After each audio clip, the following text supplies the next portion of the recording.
नमस्कार. विशेष बातमी समोर येते. वर्धा येथे राज्य ग्रंथालय संघाचे अधिवेशन. महाराष्ट्र राज्य ग्रंथालय संघाचे वार्षिक अधिवेशन राज्य ग्रंथालय संघाचे अध्यक्ष ग्रंथमित्र डॉ. गजानन कोट्टेवार यांच्या अध्यक्षतेखाली 59वे अधिवेशन 15 व 16 मार्च रोजी सत्यनारायण बजाज जिल्हा वाचनालय वर्धा येथे होणार असल्याची माहिती राज्य ग्रंथालय संघाचे कार्याध्यक्ष ग्रंथमित्र गुलाबराव पाटील यांनी आमच्या प्रतिनिधींशी बोलताना दिली आहे. अधिवेशनाचे उद्घाटन माननीय खासदार अमर काळे व माननीय आमदार विजय वडेट्टीवार, माननीय आमदार अभिजित वंजारी, माननीय आमदार सुधाकर अडवाले या मान्यवरांच्या उपस्थितीत संपन्न होणार आहे.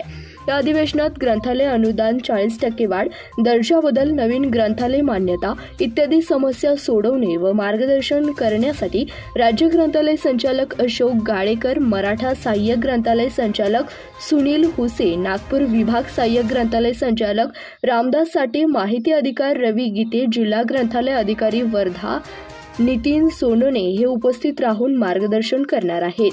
विषय पत्रिकेनुसार कार्यक्रम होणार आहेत. यावेळी ग्रंथमित्र राम मेकळे, कार्याध्यक्ष ग्रंथमित्र सोपानराव पवार, प्रमुख कार्यवाहक भीमराव पाटील, कोषाध्यक्ष सुनील कुबुल, स्थायी समिती सचिव, महाराष्ट्र राज्य ग्रंथालय संघ पदाधिकारी व संचालक मंडळ, अधिवेशन स्वागताध्यक्ष प्रदीप कुमार बजाज यांची उपस्थिती असणार आहे.